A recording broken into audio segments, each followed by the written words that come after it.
রাগের মাথায় আপনি সন্তানকে বললেন তুই মর, ফেরেশতারা বলল আমিন। তোর ভবিষ্যৎ অন্ধকার, ফেরেশতারা বলল আমিন।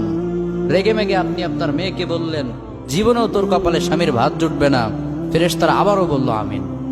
আচ্ছা, আপনি না সেই ব্যক্তি যে তার নিজের জীবনের চাইতেও সন্তানকে বেশি ভালোবাসেন? আপনি না সেই ব্যক্তি যে তার সন্তানের জন্য হাসতে হাসতে নিজের জীবনটাও দিয়ে দিতে পারেন? আপনি না সেই ব্যক্তি যে আল্লাহর কাছে নিজের চাইতেও সন্তানের জন্য বেশি দোয়া করে?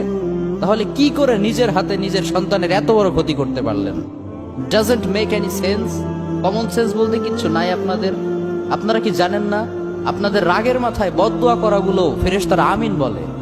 দাওয়াতুল ওয়ালিদ আলা ওয়ালাদি, বাবা মা তার সন্তানের জন্য যেই দোয়া করে সেটা ভালো হোক কিংবা বদদোয়া হোক, আল্লাহ সেটাই কবুল করে নেয়। এজন্য খবরদার, নেভার কার্স ইউর চিলড্রেন। রাগের মাথায় কখনো সন্তানকে অভিশাপ করবেন না। খুব বেশি রাগ উঠে গেলে তার জন্য উল্টা